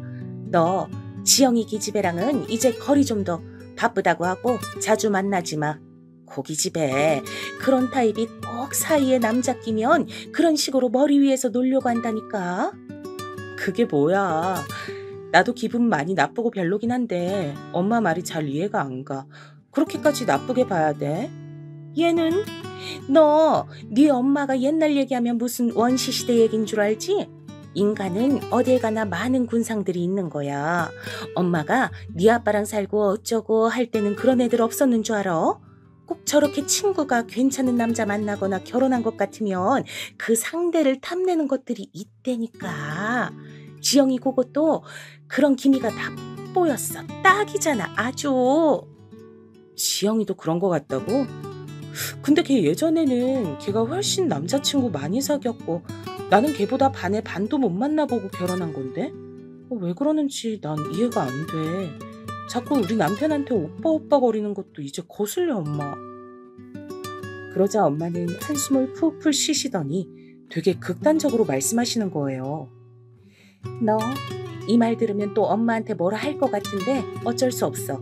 나는 너 생각해서 하는 말인 거니까. 너 지영이랑 연락 끊어. 아예 보지 마. 김서방한테도 그 가시네 얘기 꺼내지도 말고 물어도 모른다 그래. 그냥 투명인간처럼 네 둘 사이에서 아예 지워버려. 응? 뭐 그렇게까지 하라고? 왜 그래야 되는데? 남편도 뻔히 연락처도 알고 다 아는데 걔 우리 어머니 연락처까지 알아. 어휴, 별 진짜. 그러니까 더 연락 끊으라는 거야. 기집애가 아주 선을 모르는 척 알고 넘나드네, 여시같이. 그거 내가 쫓아가서 한마디 해야 되나? 하여간 넌 내가 지금 말해줘도 못 알아먹을 테니까 그냥 연을 끊어. 바쁘다 그래, 어? 당시 엄마의 말이 너무 극단적이고 갑작스러워서 전 어제까지만 해도 밥 잘만 먹고 놀던 친구를 끊을 수가 없었어요. 근데 그쯤 제가 얘와의 관계를 어째야 하나 고민하고 있을 때 말이에요. 마침 지영이도 뭔가 바빠졌다고 얘기를 하더니 한동안 못 봤어요. 그렇게 일주일에 한 번씩 드나들던 애였는데 직장 문제로 바쁘다더니 거의 2-3달을 못 봤거든요. 그런데 갑자기 연락 와서 이런 말을 하는데 듣고 무척 놀랐어요. 미수가, 나 너무 힘들어. 남친이 너무 좋은데 자꾸 싸우고 우리 이러다가 헤어지면 어떡하지? 너가 좀 도와주면 안 될까? 만나자고 해도 계속 피하고 좀 그래. 창호 오빠도 내 남친 몇 번 봐서 아니까 같은 남자로서 좀 보고 도와주면 안 돼? 응? 그게 무슨 말이야? 네 남친 무슨 일 있어? 왜 싸우고 왜 헤어져? 그런데 이때 지영이가 엄청 심각한 얘기를 하는데 저도 순간 긴장했어요. 듣자마자 아무래도 도와줘야겠다는 생각이 들었으니까요. 그게 이 사람 여자가 있는 느낌이 들어. 얼마 전까지만 해도 결혼하고 싶다던 사람이 자꾸 만나는 횟수도 줄이고 전화도 안 받고 말이야. 그러면서 친구들은 잘 만나고 다니더라고. 나랑 헤어지고 싶은 것 같아. 갑자기 이럴 리가 없잖아. 응? 너랑 오빠가 우리랑 같이 좀 만나서 이 사람 좀 떠봐주면 안 될까? 하도 간절하게 부탁을 하고 있었고 이 말투나 내용들을 보니 그간 저의 생각들이 참 한심하게 느껴지는 거예요. 지영이는 이렇게 지 남자친구에게 진심으로 푹 빠져있고 하나하나 살피고 열을 올리고 있는데 말이에요. 괜히 우리 남편이나 시어머니께 싹싹하다고 제가 참 쓸데없는 의심을 했단 걸 깨달았어요. 그리하여 우리 부부와 지영이와 지영이 남친까지 넷이서 만났는데요. 특별한 소득 없이 지나갔어요. 평소처럼 그냥 같이 식사하고 별거 아닌 대화들을 하다 보니 그냥 시간이 흘러갔는데요. 단지 그 둘을 보내고 난 뒤에 남편의 반응이 좀 그렇더라고요. 당신 그 정우라는 친구한테 되게 친절하더라. 굳이 그럴 필요 있어? 남자들은 그렇게 잘해주면 착각해. 결혼한 여자건 아니건 간에. 아니, 이게 무슨 소린지 모르겠네. 오늘 보통 상황 아니었잖아. 지영이 걱정하는 것 때문에 다 같이 만난 거고 나도 그것 좀 살피려고 정우 씨한테 커피나 이런 것 좀 챙겨준 것뿐이야. 여하튼 나는 그 정우라는 친구 별로야. 지영 씨도 왜 그런 놈을 만나는 건지 원. 허우대만 멀쩡하니 영 실속 없어 보여. 아마 뒤로 여자 2-3은 더 만날 것 같은 기생 오랍이야. 만날수록 그렇게 느껴진다니까. 이런 대화를 나누고 나니 전 영 찝찝하고 불쾌한 마음이 들었어요. 저를 생각해서 질투를 하는 건지 아님 그냥 지영이 남친이 같은 남자로서 싫은 건지 구분이 안 가더라고요. 아무튼 다음날 지영이한테 전화가 왔고 전 대강 느낀 바들을 말했어요. 남편이 했던 얘기도 살짝 수위를 낮춰서 말했는데요. 이때 지영이 반응이 왠지 전 거슬리더라고요. 우리 남편 말로는 이 사람이 그런 얘기를 듣고 너무 예민하게 받는진 몰라도 정호 씨가 썩 마음에 안 드나 봐. 여자가 있고 어쩌고 여부야 우린 모르지만 남편 말론 정호 씨가 나한테도 너무 격이 없이 대하는 느낌이라 가벼워 보인다더라고. 우스갯소리로 나한테 딴 생각 있는 줄 알았다면서 뭐라 그러더라니까. 아무튼 이건 그냥 농담으로 넘기고 널 그렇게 심적으로 힘들게 한다면 정리하는 게 좋지 않을까? 이 말에서 갑자기 지영이는 뭔가 불쾌한 듯 목소리가 굳어지더니 바로 이죽거리면서 받아치는 거예요. 제가 뭔가 잘못한 걸까요? 왜 그렇게 말을... 다 떠나서 내 남친이 왜 너를? 그럴 리가 없지. 그리고 너한테? 그거 너무 같다. 내가 있는데 왜 너한테 딴 생각을 품겠어. 말이 되는 소리를 해야지. 나 같은 애를 만나면서 너를? 반대면 몰라도 무슨... 내가 너무 쓸데없는 상담을 했나 보다. 얘기가 한참 산 너머로 가버렸네. 이제 신경 안 써도 돼. 그럼 나중에 연락할게. 안녕. 이러고 전화를 끊어버리더라고요. 저도 제가 별 얘기를 다 했나 싶었지만 지영이의 저 말에는 은연중 저를 무시하는 듯하게 느껴지더라고요. 여자로서의 입지론 자기가 더 우위에 있다는 느낌을 받았어요. 여하튼 저도 이때 남의 일에 다신 참견하지 않겠다는 결심을 했고 얼마간 연락하지 않았거든요. 그런데 한 3주쯤 지나 전 근래 겪은 일 중 가장 황당한 일을 경험하게 됐어요. 모르는 번호로 전화가 왔길래 받았는데 순간 너무 놀라서 말이 안 나오지 뭐예요. 네? 누구시라고요? 어머, 지영이 남친 그 정호 씨요? 네네. 저기 무슨 일이세요? 그게 저랑 지영이 며칠 전에 헤어지게 됐어요. 우리 이제 안 보게 됐거든요. 아무튼 그걸 떠나 시간 좀 되실까요? 제가 미숙 씨 좀 따로 뵀으면 하거든요. 이게 뚜렷한 용건이 있는 건 아니지만 아무튼 좀 뵐 수 있을까요? 전 여기서 이상한 낌새가 느껴져 얼른 전화를 마무리 짓고 끊었고요. 너무 당황스럽고 상담할 곳이 없어 친정 엄마에게 연락을 했어요. 엄만 듣자마자 아주 펄펄 뛰셨죠. 얘 너 전화 잘 끊어버렸다. 그거 미친놈 아니야. 아니 여친의 친구가 그냥 친구도 아니고 결혼해서 남편까지 끼고 넷이 만났으면서 뭘 따로 봐? 그런 놈이니까 지영이랑 헤어졌나 보구만. 됐어 이제. 그놈도 차단해버리고 다 삭제해버려. 지영인 뭐 그딴 거나 만나가지고 너한테 이렇게 민폐를 끼치냐? 그러게 내가 뭘 했어. 지영이라도 인연 끊으랬지? 말을 안 들어 너는. 결국 좋은 소리를 못 들었고 이래저래 저도 고민이 많아지던 차 갑자기 엄마가 이런 말을 하시더라고요. 사실 나도 오늘 너한테 전화하려고 했어. 엄마 손목 별로 안 좋은 거 알지? 이번에 계단 내려가다가 그놈의 손목으로 잘못 짚었다가 미끄러져서 굴렀지 뭐야. 그렇게 심각한 건 아닌데 혹시 다른 데도 큰일인 거 아닌가 해서 병원 가봐야 되거든? 너 시간 되면 같이 좀 갈까? 순간 저는 제 얘기만 하느라 엄마의 근황을 이렇게 들은 게 너무 미안하더라고요. 서둘러 남편에게도 전화해서 얘기했고 기왕 이렇게 된 거 이틀 정도 엄마에게 가 있기로 했어요. 장모님 아프시구나. 그래, 간 김에 말 맞다나 이틀 정도 자면서 좋은 시간 보내고 와. 내가 뭐 도울 것 있으면 연락하고 수요일쯤 내가 연락할게. 데리러 가면 되지 뭐. 이렇게 의외로 남편은 신혼인데 제가 친정서 자고 온다는 걸 너그럽게 봐주더라고요. 사실 저랑 남편도 지영이 남친과 넷이 만나고 괜한 설전을 벌인 후 왠지 모르게 좀 대화가 적어진 편이었어요. 일단 친정 다녀와서 남편과 시간을 좀 보내야겠다는 생각을 했는데요. 그리고 엄마네 가서 같이 시간 보내는데 역시나 우리 부부 사이를 물어보시더군요. 니네도 얼른 애기 가지고 해야지. 그리고 남편이랑 대면대면한 상태였으면 여기로 오면 안 됐어. 어떻게 부부 사이 좋게 해결 보고 왔어야지. 김서방은 내가 볼 때 참 무뚝뚝해 보여. 그런데 너도 똑같이 그러니 뭐 문제가 생겨도 소가리만 할 것들 같단 말이지. 좌우지간 너 오래 있을 것 없어. 내일 그냥 집에 가. 나 괜찮으니까. 엄마는 한사코 등 떠밀며 가면서 저를 빨리 가라고 보냈고 이런 쓸데없는 야단이 기가 막혀 그냥 집에 왔는데요. 이날 비밀번호를 누르고 집에 들어가던 그 순간은 저는 뭐라고 말하면서 설명하면 좋을지 모르겠네요.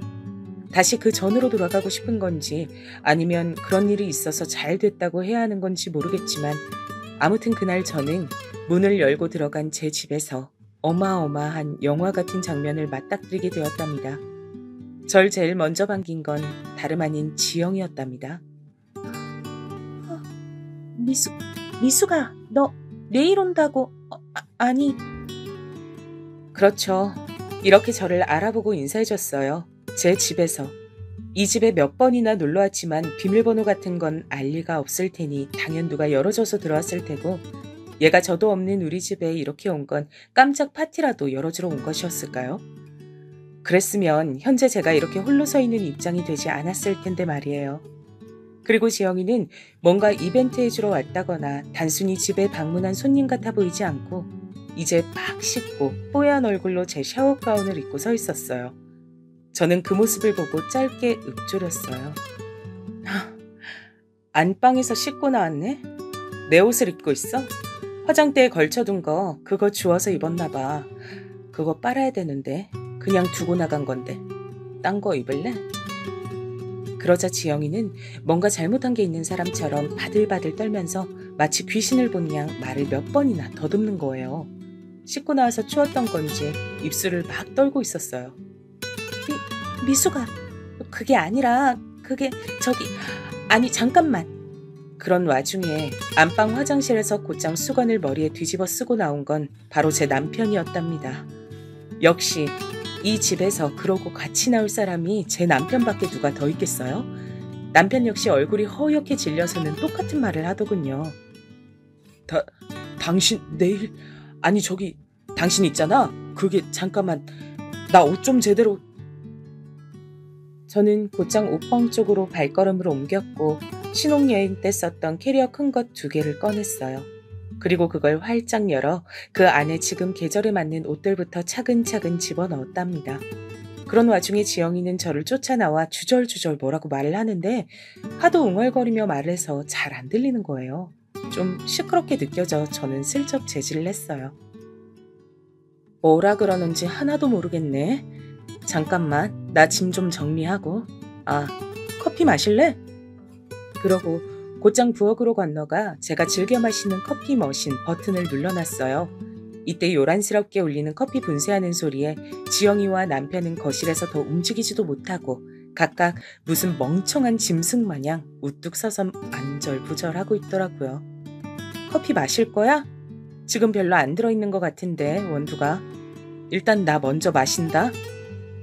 제 말에 남편이 넋이 나간 얼굴로 소파에 크게 주저앉았고 그 광경을 본 지영이는 곧장 제 앞쪽으로 다가오더니 옷을 잡더라고요. 미수가, 잠깐만 저기 나 말할 시간 좀 주라. 응? 저기 너 많이 화난 거 알아. 할 말 있을 거 아니야. 너도 얘기 좀 하자 우리. 잠깐 하던 것 좀 멈춰봐. 뭔 얘기를 해? 니네나 하던 거 멈추지 말고 잘 놀든가. 아, 내가 자리 피해줘야 되지?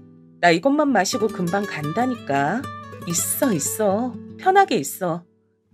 나 간다. 그러고 저는 커피잔을 들고 살살 식힌 다음 바로 후룩 마시고 싱크대에 쿼당하고 처박았어요. 다시 생글생글 웃으며 옷방으로 넘어가 캐리어 안에 옷들을 넣었고요. 우걱우걱 다 집어넣은 다음 캐리어를 딱 세워서 자글자글 바퀴 굴러가는 소리가 나도록 바닥에서 끌었답니다. 남편은 아예 머리를 쥐뜯으며 고개를 무릎에 파묻은 상태였고 전 그대로 나가 현관에서 신발을 신고 있는데 지영이는 이내 저에게 화를 내며 소리 지르는 게 아니겠어요? 야 김미숙, 너 뭐야? 네가 뭔데 지금 그렇게 잘난 척이야? 네가 그렇게 잘났어? 화라도 돼. 지금 너 억지로 괜찮은 척, 화 안 난 척 생떼 쓰는 거 다 보여. 이제 막 현관문을 열었던 저는 그 말에 곧장 지영이를 노려보았고 그 상태로 여전히 웃음이 나와 참기 힘들더라고요. 그리고 이윽고 말을 해주었네요. 대단하다 너. 나한테 그런 말 할 정신도 있구나. 하긴 이제부터 얼마나 초조하겠어. 친구였으니까 조언 하나 해줄게. 너 곧장 산부인과 가보는 게 좋을 거야. 요가 강사한다고 몸이 재산이라던 애가 어떡하냐 이제? 부인과 병 걸려서 제대로 운동하면서 사람 가르치고 할 수 있겠어?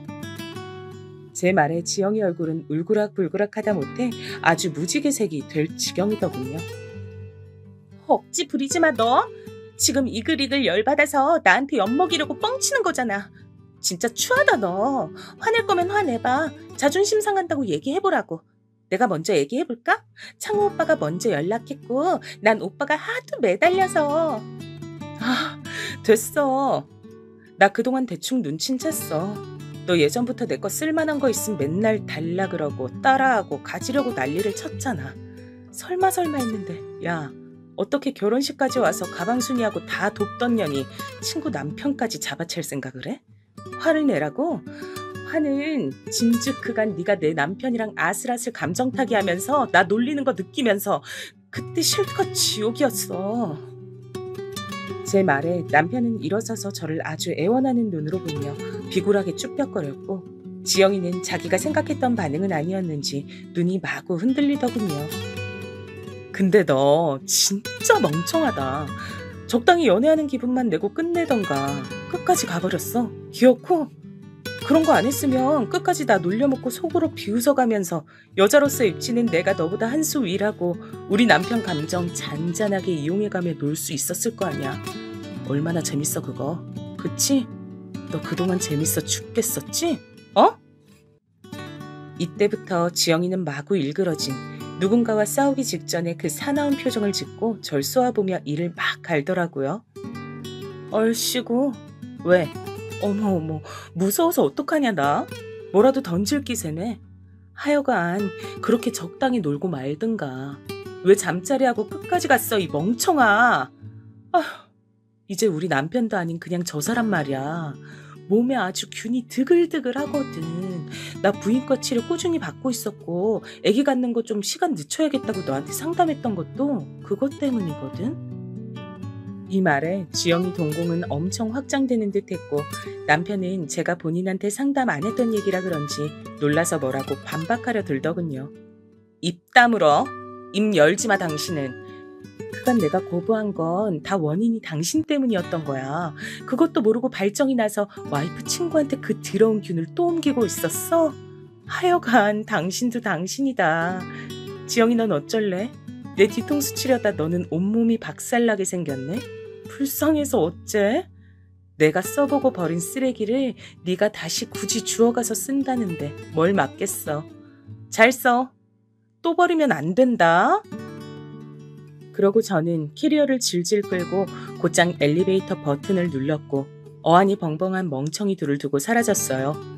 사실 저도 심장이 두근두근하고 미칠 것 같았는데 어쩌다 그런 대처를 했던 건지 스스로도 놀라울 지경이었네요. 맞아요. 이미 저는 충분히 머릿속에서 지옥을 오랫도록 겪어왔고 그 실체를 그날 눈으로 본 것뿐이었어요. 부인과를 다녀 남모를 고민을 안고 있던 것도 사실이었고요. 그렇게 저는 친정집에 왔고 엄마는 제 등을 마구 때려가며 화를 내셨네요. 이거사, 내가 그렇게, 아유, 이것들 어디 있어. 쫓아가서 다 쥐어 뜯어놔야겠다. 지영이 고년 내가 그렇게 지한테 잘해줬는데 기어 이사단을 내? 이걸 죽여 살려? 저도 새삼 들으면서 뒤늦게 분노가 밀려와서 속이 울렁울렁거리더라고요. 뻔뻔스럽게 내 옆에 붙어선 우리 집을 그렇게 드나들고 내 남편과 아슬하게 간보며 감정선을 타는 것 같더니만 그게 그저 단순한 예감이 아니라 진짜였다니요. 몇 번이나 캐치되는 뭔가가 있었지만 생각해보니 안타깝게도 그건 심증이었을 뿐 진짜 실물 증거는 못 되더군요. 엄마도 마침 이때 물으셨고요. 잠깐만 말이야, 너 증거 있어? 사진도 찍고 그러고 나온 것도 아니고 몸만 싹 나온 거 아니야. 아유, 뭐라도 어떻게 해놨어야 하나?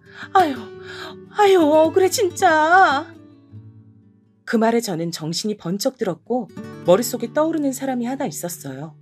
누건 뭐건 간에 붙잡고 증거랄 것만 제가 잡아내서 지영이와 남편을 정말 자근자근 숨도 못 쉬게 조이고 싶었거든요. 시간이 갈수록 저는 온몸에 분이 차올라서 머리에서 연기가 나지 않을까 싶을 정도로 점점 참기 힘든 상황이었어요. 그리하여 지영이 전 남친에게 연락을 한 거예요. 그 전 연락은 제가 야멸차게 끊어버렸는데 먼저 하려니까 좀 조심스럽더라고요. 아무튼 어렵게 전화를 걸었어요. 안녕하세요. 저번에 뭔가 할 말이 있으신 듯 했는데 그게 뭔가 해서요. 특별히 저한테 하실 말씀이라도 있으셨던 건가요? 이렇게 물으면서도 저는 만약 제 남편과 지영이의 한에 관련된 게 아니라 쓸데없는 용건이면 단칼에 자를 생각이었어요. 좀 떨리는 마음으로 꽤 불편한 상태로 연락해봤는데 역시는 역시였답니다. 안녕하세요. 사실 저도 그때 연락드리면서 조심스럽더라고요. 편하게 연락할 관계는 아니니까요. 근데 좀 외람되지만요. 거기 그쪽 남편분이랑 지영이 이렇게 말씀드리면서도 죄송하지만 그것 때문에 할 얘기가 있던 거예요. 솔직히 저도 잊어보려고 했는데 너무 분이 안 풀려서요. 여기서 저는 눈이 번쩍 뜨였고 심장이 쿵쿵쿵 뛰더라고요. 뭔가를 찾았다는 생각이 들기도 했고 반면 내가 그동안 의심해오던 불쾌한 상황들과 내가 직접 눈으로 봤던 증거 외에 뭔가를 또 보게 되는구나 싶어 일단 마음을 단단히 먹었어요. 얘기를 좀 나눠보니 이분은 훨씬 일찍 눈치를 챘더군요. 저는 진즉 알 수밖에 없었죠. 지영이네 집 자주 드나들었고 서로 핸드폰도 수시로 보는 사이였으니까요. 언젠가부터 안 보여주려고 했고 아무튼 그들 관련해서 필요한 증거가 필요하시면 당장 보내드릴 수 있어요. 여기서 저는 침이 꿀꺽하고 넘어가더라고요.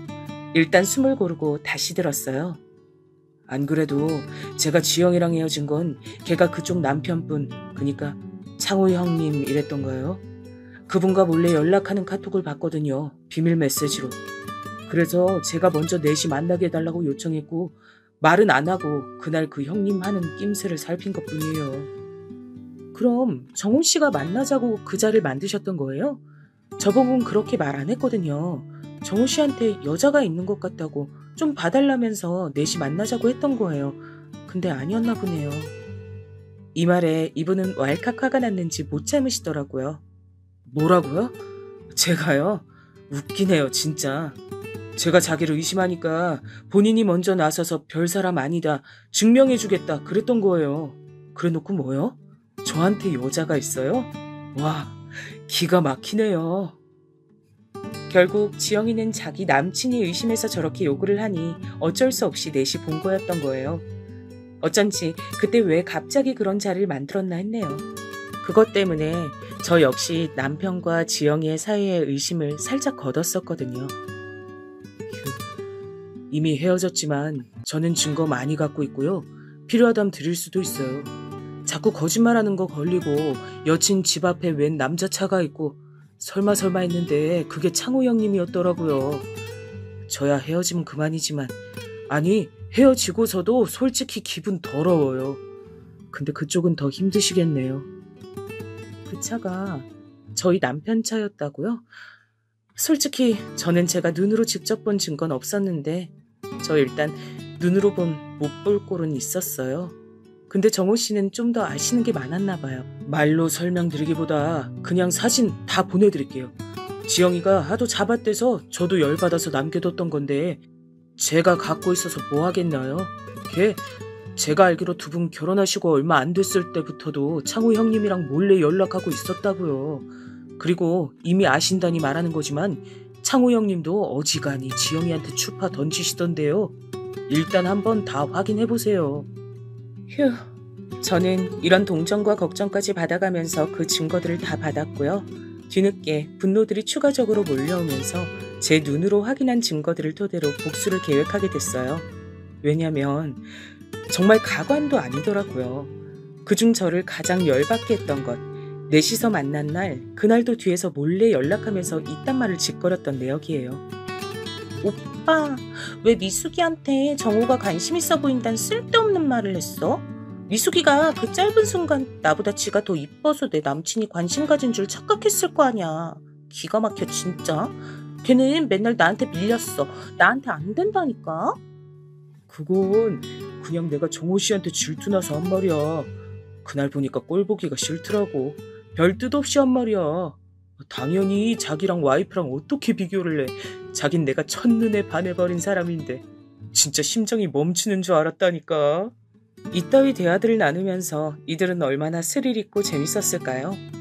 계속 우리 남편이며 심지어 시어머니한테도 생글생글 웃어가며 계속 알짱거리던 지영이.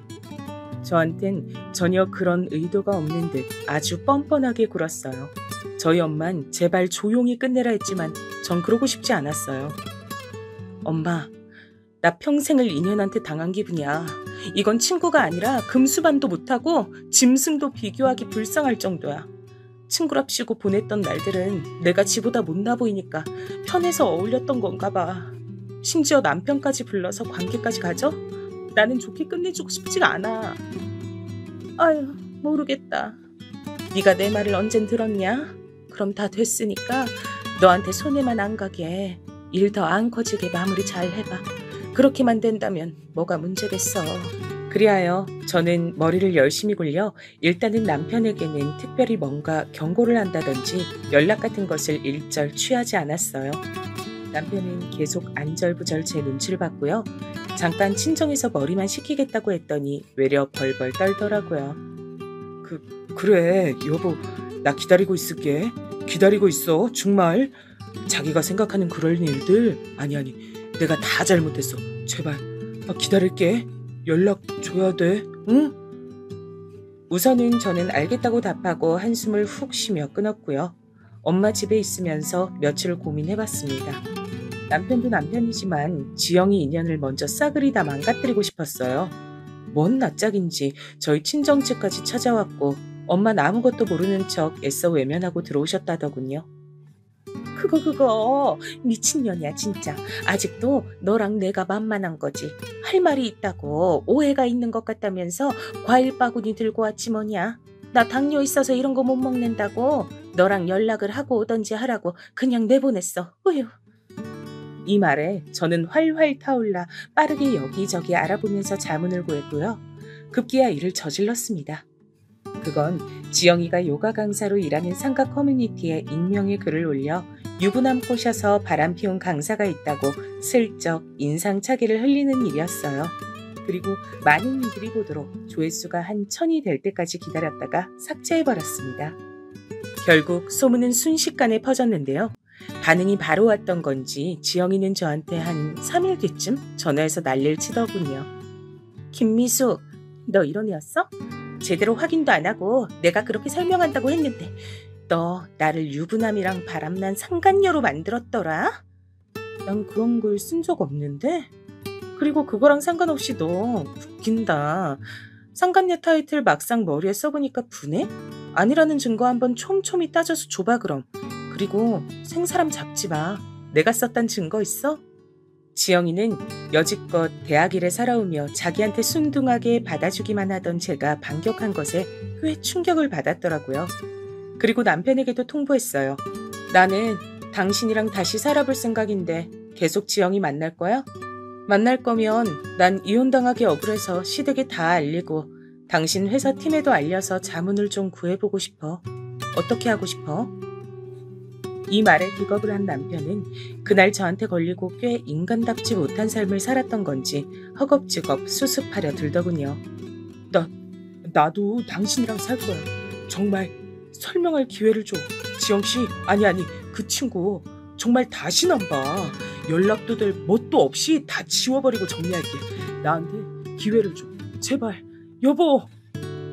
그래서 저는 알겠다고 했고 지영이에게 곧장 전화해서 약을 올렸습니다. 진짜 이런 날이 올 줄 몰랐네요 정말. 어떻게? 글 올린 범인은 찾았어? 요가 학원 망하게 생겼다며. 이제 어떡할 거야? 네 말 듣고 나도 그 커뮤니티 가입해서 봤더니 난리가 났더라. 너 상간녀로 찍혀서 그렇게 회원들이 환불하고 상가 건물에 항의했다며? 세상에 남편 뺏긴 아줌마들이 되게 많나 봐. 감정이입해서 다 너한테 폭탄을 쏟아버렸나 보네. 왜 전화했어? 너 진짜 죽을래? 이게 정말? 저는 지영이가 대꾸할 시간도 주지 않고 바로 세게 쪼아댔어요. 그건 그렇고 넌 어떡할래? 우리 남편이랑 더 만날 거야? 부인과는 가봤어? 약이라도 빨리 먹어야 되는 거 아니야? 학원 잘리는 것보다 몸 난리 나는 게 먼저잖아. 그래야 잘려도 어디 가서 일을 구하지. 그러다가 너 실업자 돼. 어쩌려고 그래? 야, 이게 진짜 네 말 다 개뻥인 거 알거든? 나 몸 멀쩡해. 말 나왔으니까 말인데 좋아. 이제 다 까놓고 말하자. 내가 뭐 좋아서 만났겠어? 네가 그 사람 외롭게 했다며. 그렇게 너로는 만족이 안 된다고 징징거리는 거야, 창호 오빠. 얘기 좀 들어주다가 술김에 그렇게 된 거야. 나 그렇게 나쁜 애 아니다. 전 웃기지도 않아서 바로 받아쳤어요. 어머, 얘 좀 봐. 사람 말을 개똥으로 하네? 너도 지금 똑똑히 들어서 알고 있는 거 아니야? 내가 그 사람 외롭게 했다고? 왜 외롭게 했겠어. 균이 옮아서 병원 다녀야 되니까 거리둔 거였지. 그 말을 듣고도 생각을 연결할 줄을 모르네 너. 진짜 멍청하다 지영아. 머리가 안 되니까 몸으로 돈을 벌어야 되는데 그 몸으로 일이나 할 수 있겠냐고. 그리고 우리 남편 이제 너 안 만난대. 제 말에 멈칫한 지영이는 그나마 지보다 돈 있고 멋있어 보이는 우리 남편이 지를 버릴 리 없다고 생각했나 봐요. 어? 야, 너 웃기지 마. 어디서 이간질이야. 나 어제도 오빠랑 있었어. 웃기고 있네 진짜. 와, 세기의 사랑이네. 그래서 안심했어? 너랑 왜 있었는지 이유야 나는 모르지. 너 적당히 갖고 놀다 버릴 건가 봐. 좀 전에 나한테 네 욕을 그렇게 하더라. 아쉽다. 녹음해서 들려줄 걸 그랬나 봐. 너 직장도 잘리고 우리 남편한테 버림받고 불쌍해서 어떡해? 그러자 지영이는 저에게 욕을 해대는데 전화 끊어버렸어요.